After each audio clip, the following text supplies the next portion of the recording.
So the exhibition is called Memory Loss, and I've been asked questions ever since the show opened. Tell me why there's a comma in the title of the exhibition. And I think people often know the answer, even before I provide it. This is a show about loved ones, or of people whose loved ones have memory loss and their experience of the loss. Of the kind of collective loss, the loss of the relationship as it evolves over time. And I wanted to find a title that held those feelings and the experience at the same time, as well as the very real disease that is at the core of what brings these artists together. In putting this show together, I came to learn that all the artists here are making work about a specific person in their life. That they are, whether or not they're a caretaker, they love somebody with dementia. And that was not something I necessarily expected, but was certainly made this an enriching experience for me to learn about those stories and their work. And that's some of what I'll be sharing today. And then the last thing I wanted to preface a little bit about is that in pulling together an exhibition of printmakers and photographers, I really did come to understand that these are artists who are using process as a means to grapple with something unknowable, a person in front of them, an experience that they're having with that person.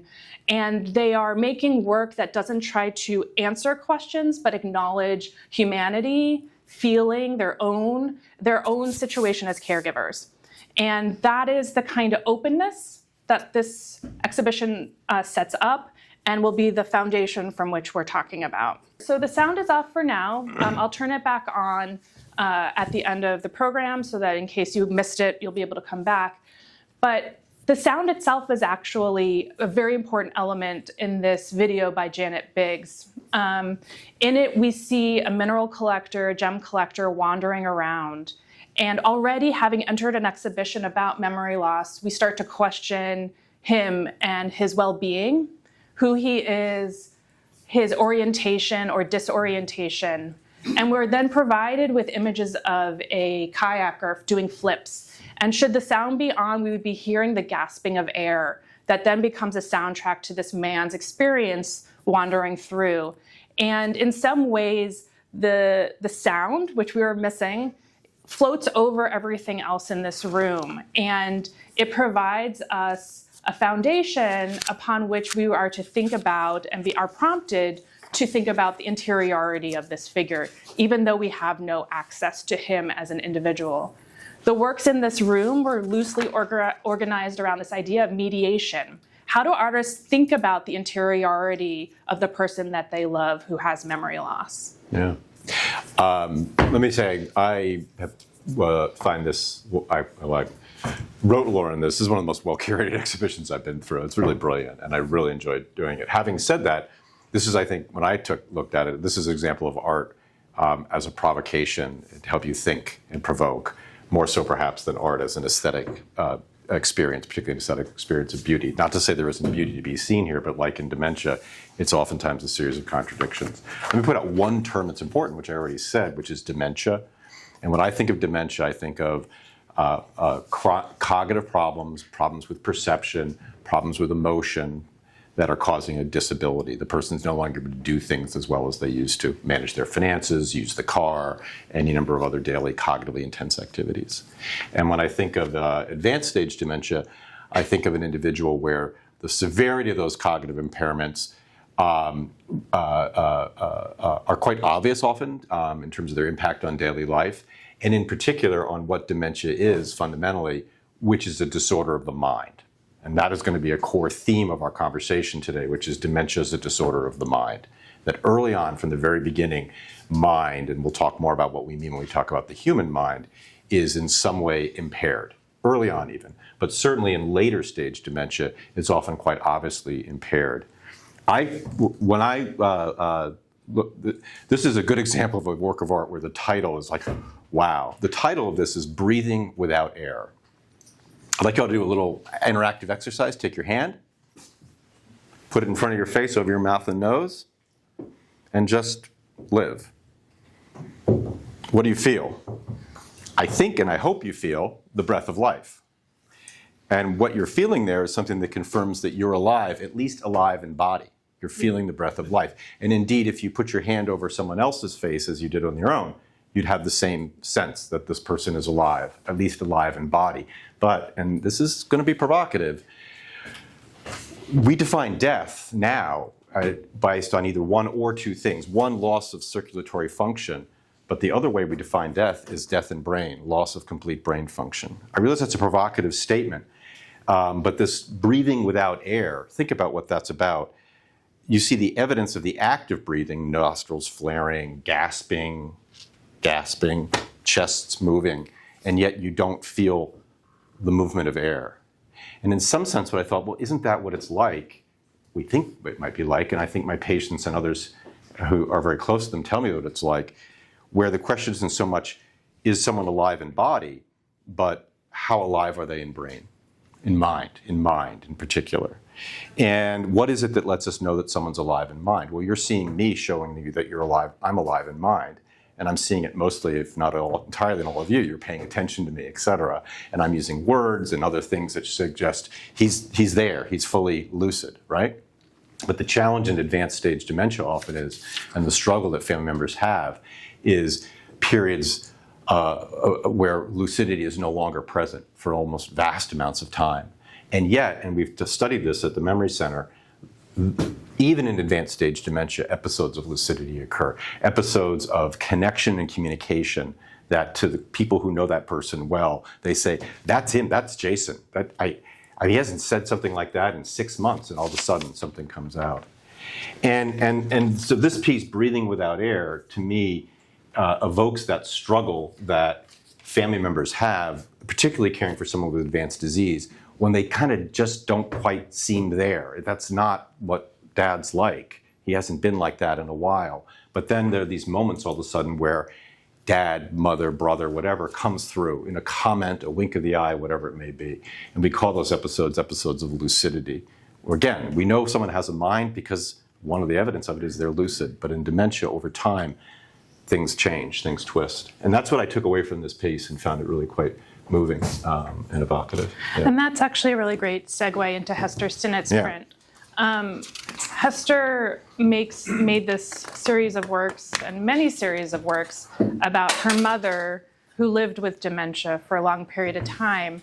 And it's my understanding that when we were talking about recognizing the individual, for Hester and her relationship with her mother, it was through her mother's note-taking and her handwriting, and the kind of person who made lists, to-do lists, grocery lists, who kept order in the house through note-making. And that was kind of a central aspect and a kind of characteristic that, for daughter, defined mother. And as such became the building blocks of these prints, in which Hester translated scraps of her mother's writing from various moments in her life. So we see more well-defined letters, right? Letters as being these kind of marks of individuality. And then we see the ways in which Hester also folds in more kind of loose mark making, more abstract or descriptive mark making, right? The difference here between the partial word and what maybe we would describe as a scribble. And these hold for the artist comparable weight. They are both marks of her mother over time.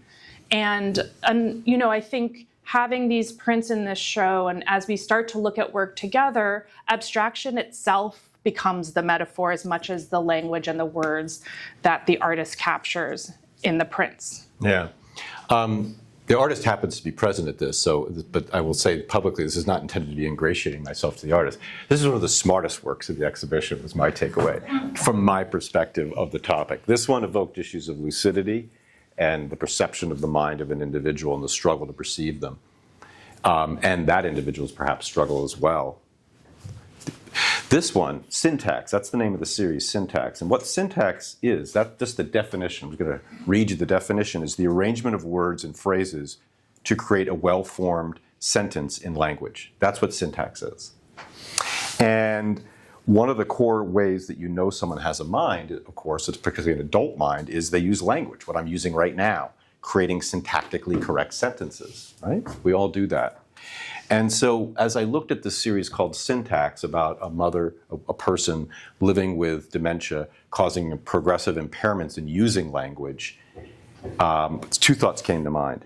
First, Hester's doing something that we all do, the well and the not well with respect to cognitive function, which is she's using notes to assist her in syntax. And the one that stood out the most, which was breathtaking when I read it, was say correct words. So here's an individual living with cognitive impairment who's using a tool in an effort to support her own mind. And I think that's a good example of something that all of us should readily empathize with. This is another work, I think, which, like many of them, evoke intense feelings of empathy and connection. At least, I think they should. And we all use little notes and devices, right, to be us. Namely, without this, how could you be who you are? Well, you could. They didn't used to exist. But we used paper and pencil, et cetera, which this individual, she was using. And it's a good example of what we all have, which is we all have a mind, but we all have, to give you more qualification, what's called an extended mind. Namely, our mind doesn't stop at our brain. Our mind is created by the interaction of our brain with our body, with the world around our brain, and the objects we use, like our smartphones, or in the case of her mother, little notes and things that we write. This is the well who use this as well, et cetera. And what she's showing us here is how all her life she used notes to help be who she was. And as she began to develop progressive cognitive impairments, the notes became all the more important. Use correct words to be who she was, to be who she was. But I don't want to privilege the extended mind, again, as something that only people with diseases that cause dementia need and have with their notes and whatnot. I really hope this is the empathic element that I took away from these prints. And also, it's not just notes and pads and iPhones and smartphones that allow us to have our extended mind. And that takes us, I think, over here to the next set of works. So for me, in thinking about these two walls in dialogue with one another, I consider Hester's kind of conversation through art making with a parent as the gesture to that parent, as the sign of care and tenderness. And for me, in looking at Eloise Hess's work, I think for me, it is a consideration of the way in which artist and father who has dementia, how sight is privileged and how looking is privileged, but also both of these artists attempting to kind of understand or create connection through these modes.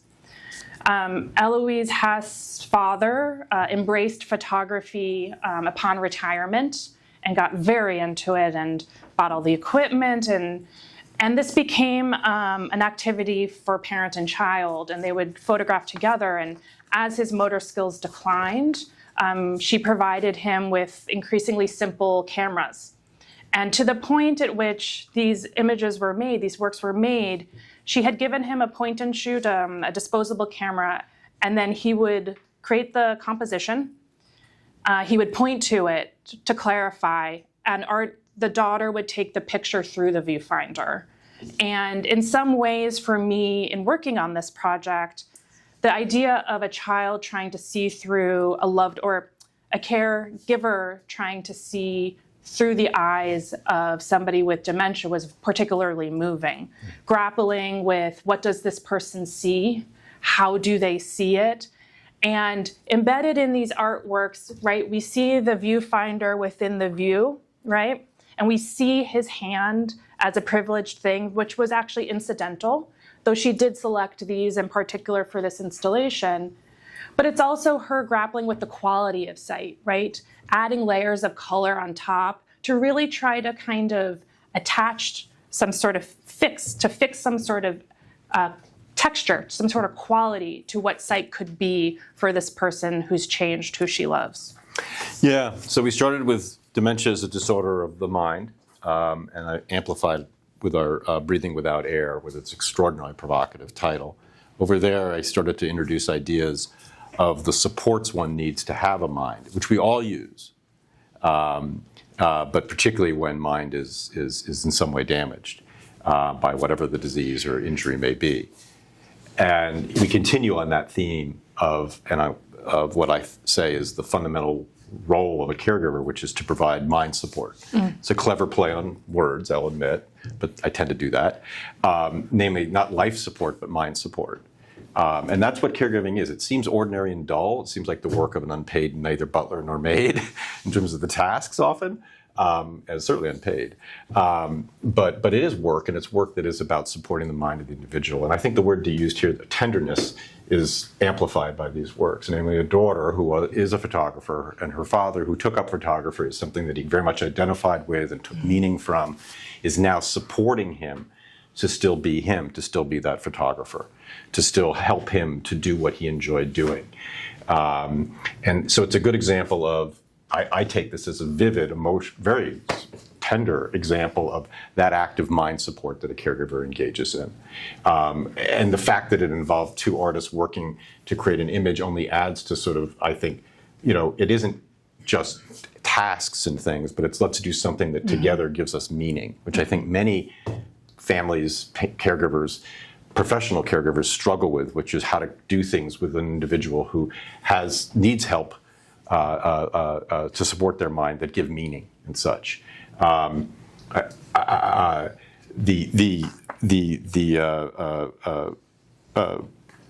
your introduction to this exhibition and the curatorial introduction that you wrote, you asked a question, which is, how can I be sure that she feels like I feel? And I take that as a variation on an essential question, which is, what is it like to be? How do I know what you're feeling? What is it like to be you? And I would argue, as smart as this phone is, there's nothing like it is to be this phone. There is nothing like it is to be this phone. If I took it and dropped it and smashed it, you'd say, well, that's a little weird. You just threw away about $800, but you wouldn't feel sadness for the phone. But once you say that it is something like to be you, or the person next to you, or your dog, or any other creature, you're ultimately saying, I think that creature has a mind, because there's something that it is like to be that creature. And that's a kind of a conversation that all of these works, but particularly the works in the other room, are going to start have us think about. What is it like to be Janet Briggs's father, Eloise Hess's father, Hester Smith's mother? That's a question I think all of them were struggling with as caregivers. And the answer is, it is something like to be them. We know that. We can perceive bits of mind in them and whatnot, or we can read their bits of mind that are telling us that, or they show us what they want us to photograph, and we get a sense of what it's like to be. But I think it's in the other room now that we're going to pivot from kind of mind and mind support objects, people, to the fundamental sort of beginning challenge of what it means to be a caregiver, which is to try and just perceive the mind of the other person, and in doing that, then know how to care for them. So with that introduction to this gallery in mind, I'll dive right into this work that we see here by Katherine Hubbard, a performance artist and a photographer who made this series with her mother, who was experiencing and still lives with dementia. And as Dr. Karlawish was saying, some of this, there are many kind of themes brought out in this room, but a lot of it is this moment of grappling, I think, this moment of attempting to understand this unknowability, the kind of recognition of a body that's present, that's captured in some way or another through different modes, but also the recognition that there's something changed. And that's almost like an intangible of what has changed sometimes, in the ways at which maybe in the other room it was kind of filtered or kind of identified. These works really focus on the ways in which the body represents these changes and represents the unknowability. And to make these works, the artist had been visiting her mother, who was needing to move out of their home and here in Philadelphia, and was starting staging a series of pictures in which they moved around a space together, re-engaging aspects of her family home with them both grown and them both changed in different ways. And at the same time, made these contact prints in which they applied Vaseline to their bodies and held one another, impressed upon the paper with the Vaseline acting like a resist, and then expose them. And so we see the most immediate kind of portrait of the two of them together as possible. For me, in seeing these, it raises questions of how do I hold on to this moment? How can I freeze a process or capture a process that is impacting my loved one, who's succumbing to change on the inside in a different way than maybe change on the outside, and holds the kind of affection and desire to stop time without necessarily being able to stop time. When we were first discussing this work, it was the moment we were like, oh, we have something going here, because I kind of shared the kind of resonance, right? The kind of artistic resonance, curators may acknowledge this or not, but there's often a hypothesis in a show, right? A kind of set of ideas that are to be explored, but there's always the ideas on top and on the bottom of the show itself. The stories, the minutiae, the details that reveal oftentimes aspects to the work that coexist.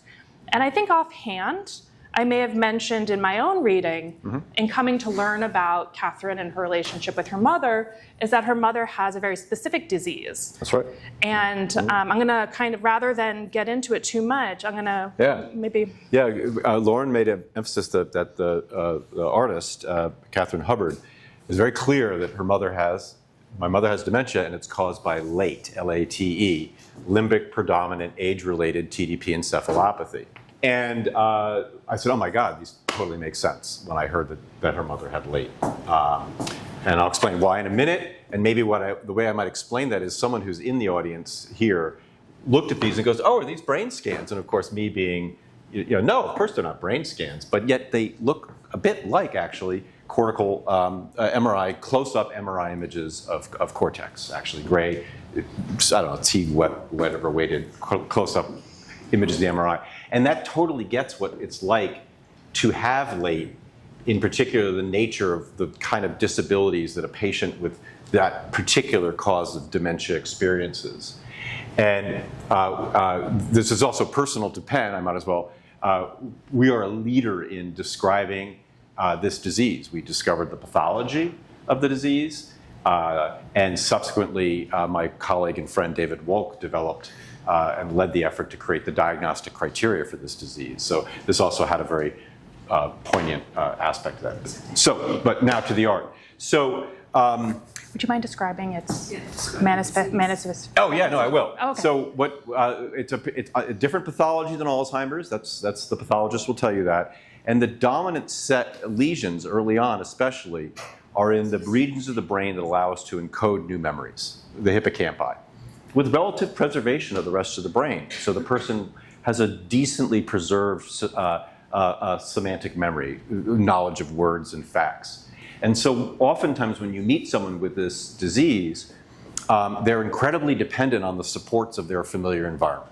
In other words, as long as they know where they are, the familiar home that they've lived in, around the familiar people that they know, and I'm going to say something which may have many family members and patients say, don't, but they seem okay.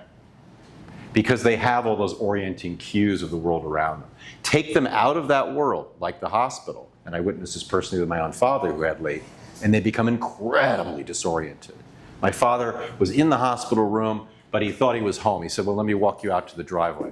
We're on the 4th floor of Valley Hospital. There's no driveway to walk out to. But he figured, I guess I'm home. But he knew me, and I could kind of keep him oriented as best as I could.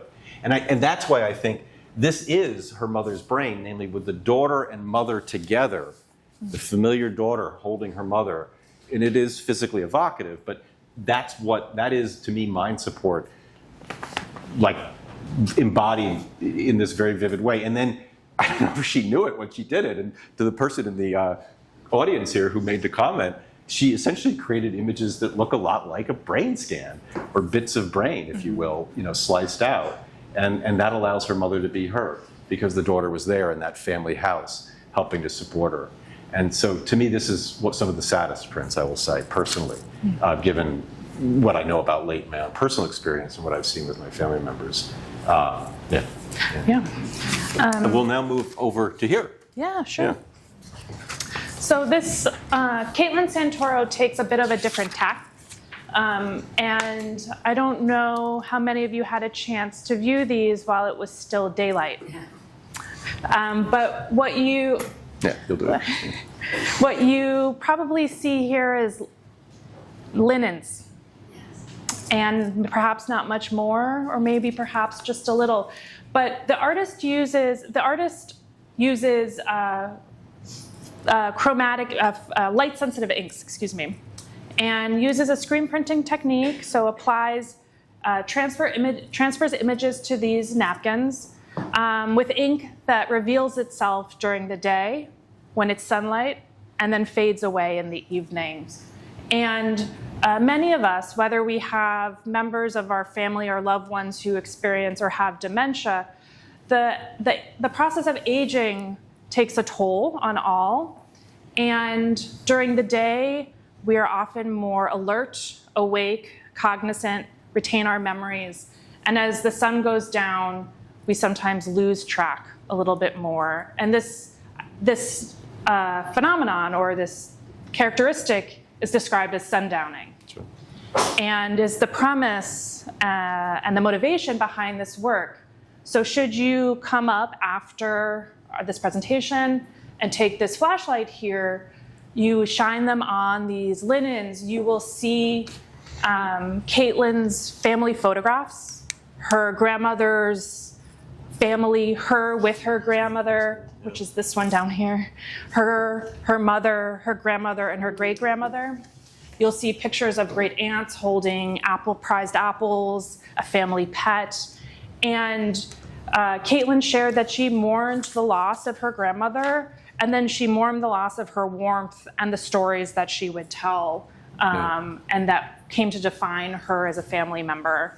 And she very poetically has replicated this very common thing through process. Yeah, no, this is a really brilliant example of the media used and the way it's presented. It's arresting. I mean, you know, the linens, the clips, like laundry hung. I mean, it's like, this is really a very clever work. I don't know if artists like to be called clever or not, but anyway. You know, this is memory, loss is the exhibition. And memory actually is a very broad term.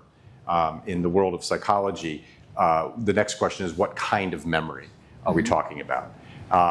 When we were in the other room, the images of Hester Stinnett's mother's notes, that was her mother's semantic memory at work, namely our knowledge of words. Semantic memory is your knowledge of words. I'm using my semantic memory right now in a big, serious way, producing a whole lot of words.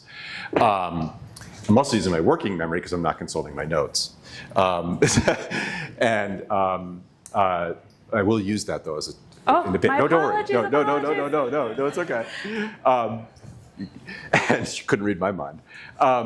This is an example of another kind of memory which we all have, which is episodic memory. And episodic memory is just what it is, which is it's a story. You know, you feel like let's watch you know, King and Conqueror. Well, season 1, episode whatever, and the episodes all string together into the story of William the Conqueror's conquering of England. Currently watching that right now. And so this is about episodic memory and our assembly of events that together are the story of a life. And there it is. And what this work makes me think of is how we bring our episodic memories to our consciousness, because they're there. I mean, your brain is loaded with episodic memories. They are. But they come out. And what brings them out? Well, what brings them out are oftentimes familiar objects, you know, like the linens. And you see the linens that you take, and I go, oh yeah, that reminds me of last Christmas, or whatever it may be, okay? I have no doubt that many of you here, I saw a couple of people when they saw that they were linens, probably had some memories of this kind of table things that you used to use and whatnot, or perhaps do use and whatnot, as well as the use of clothes hangers instead of a washing machine, all those things. The other brilliant bit about this work that I took away, or clever, I think was the word I used, was how we struggle to remember things because we're tired or we're stressed. All of us do. Again, we all have extended minds and we all have moments where we don't quite think clearly. Let's admit that. We take that brown liquid in the morning to get our computer back up and working. If you had a computer that required that, you would never own it, right? You know, I have to put it down for 8 hours and then pour black liquid into it and then get it going. It's, this is a lousy computer, you know. But anyway, I digress. But what's notably clever about these works, and hence I was going to say, Please. is, you know, she does get at how the world, the sun, nature, affects the way a brain works, particularly a brain damaged by late or Alzheimer's or synuclein disease or any other number of diseases that cause dementia.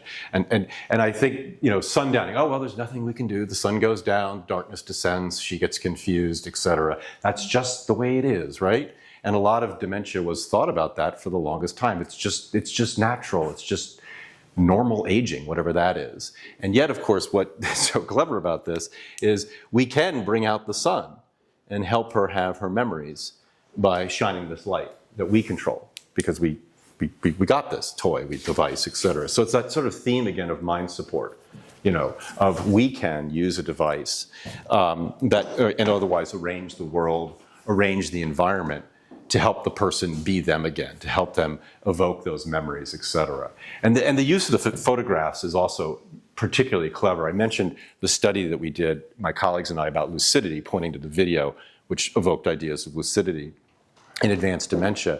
And one of the things we learned from that study was family members often use photographs as and other media such as photographs in a desperate effort, excuse the adjective, to evoke lucid moments in their relative, or to help them make connections and whatnot, going through photography books in particular of images of the past and whatnot. Yeah, so this one then I think actually takes us nicely over actually to our last set of works, where we really take on in a very powerful way the role of the environment. And hang on just a minute, in the creation of mind and in witnessing it. So let's move on. Will Harris. Sure. This series of work by Will Harris, who is with us this evening, is You Can Call Me Nana. And quite movingly, it was a phrase that was said to him by his grandmother when they reunited on one occasion. And I think for me, the show in so many ways started with getting to know Will's work because of the humanity in calling work something of that sort, of taking on portraiture from the perspective of the experience of oneself, and honoring the subject through indirect appreciation. We see three kinds of images, and I'm sure you're drawn immediately to the center, in which we see Evelyn, and as well as Will's intervention in obscuring her face, as well. And this kind of touch, digital touch, to this picture is repeated on a couple of occasions in additional family photos, in which the artist stitches together moments in time, digitally stitches together moments in time, and are complemented by a series of portraits of the home she lived in, with particular emphasis on windows, which I can't recall if they're specifically portals, if that was the word that was used, but for me have operated like portals. Windows, eyes, this kind of, the kind of looking at something, architecturally looking back at you, and is then punctuated by object studies. The kinds of things, encounters, objects that fill out, just as perhaps pictures of loved ones do, the kind of honoring of one's past, an individual's past, and our shared present. These works. I'm not going to dive right away into.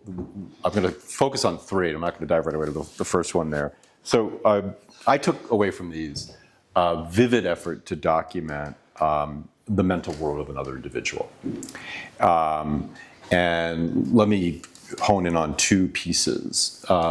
They are second floor read. Is that what that is? It's number 11. Yeah, second floor rear, excuse me, my handwriting. Second floor rear, I'm like, read, that makes no sense. And this is clock number 2. I wanted to just kind of focus on them. So both depict a world that is fragmented and fraying. To be blunt, you could say falling apart.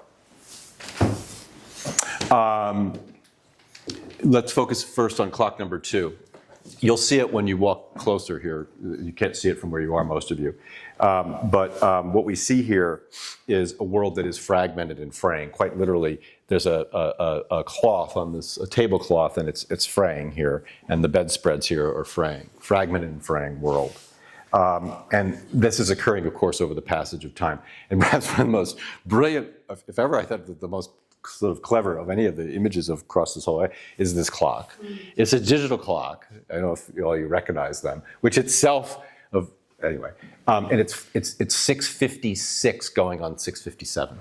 So he's vividly captured time passing as this world is fraying and falling apart, as we see over here. The world falling apart with the chipping and whatnot, and obvious, So I wanted to point this one out in particular, and certainly this one as well has these aspects, because if you think about what Will and Hester and Eloise and whatnot all were trying to do, is I think another sort of way to sum up what it's like to be a caregiver, and also to be a person living with dementia, because they work hard too to try and do this. Which is to support their minds. Remember, the mother wrote the notes, use correct words, okay? I want to really emphasize it. The father held the camera, okay? And I think another way to think about what the work of caregiving is, and the work of being a patient as well, is you want to at least try, you would love to restore yourself. In other words, you'd love to come back to the way you were before. And as a physician, well, that would be like a treatment, right, that I could give you that would remove the disease and allow the neurons to regrow or function, et cetera. We don't have those kind of treatments right now. Although I will say, if you get the environment organized right, you can take someone from massive confusion, the person with late, and put them back in an environment they know, with people they know, and they'll seem to sort of be restored. We have several cases like that. I've written up one, for example. Or the use of photographs that suddenly have them sort of come back and become lucid. So we're unable often, though, to restore. Over time, things do fall apart. You're unable to restore. So what do you try to do? Well, maybe at least we can preserve things, just preserve it the way it is, but still time passes, fraying occurs, things start to fall apart. And so what you're left with is really, you've got preservation, restoration, can't do that. You're left with the one act that all people in the world of decorative arts and architecture, can we at least conserve the structure? Can we at least keep it from falling down? And I'm very interested in the decorative arts and architecture, and this difference between preservation, restoration, and conservation. And that decision that's often made with historic buildings, for example. Are we gonna restore it to the way it was? Can't do that. Are we at least gonna try to preserve it? We don't wanna do, okay, well, at least do our best to conserve it so it doesn't fall down completely and be gone and become a ruin.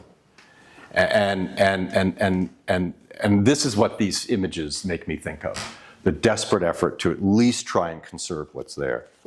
And so I wanna wrap up with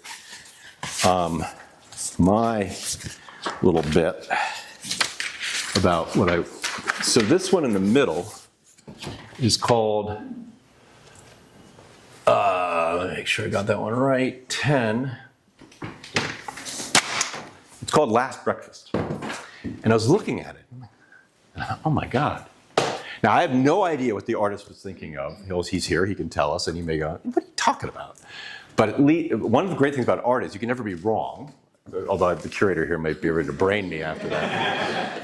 But what's my point? I think what art demands of us is it's not like an epistemic exercise in are you right or wrong, but can you make a plausible argument? Can you make a plausible case about what you're seeing? Linking it, for example, to other artworks, linking it to how this connects with other experiences you've had in the world, done artistically. And when I was looking at Last Breakfast, I thought, oh my God, Last Supper. And I have no idea, but here is, and again, I don't, whether you think he was real or not, or he descended from heaven, that's not the point. But you have this iconic painting, which has captured and still captures our attention, which desperately needed conservation, restoration, or preservation discussions, by the way. And the fights that went on in Milan over what to do about this painting as it began to fall apart were huge. You know, how much do you want to make it look like Leonardo just did it versus just keep it the way it was? But one thing we knew is we didn't want to lose this painting. Just like we don't want to lose your mother. And yet, she's having this last breakfast, breaking bread. But unlike this one, and this is what amplifies the sadness, is she's alone.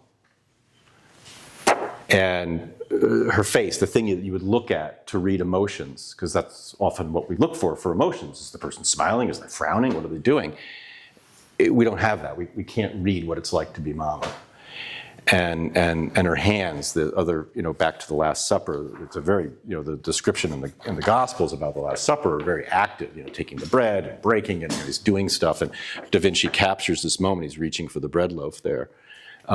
We can't see that. So it's a world that is falling apart, desperately at least trying to be conserved, knowing, of course, and in the end, tragically, it won't be conserved. It will completely fall apart. So I want to thank you for this. I really enjoyed this exhibition. It's again, like I said, I wrote you.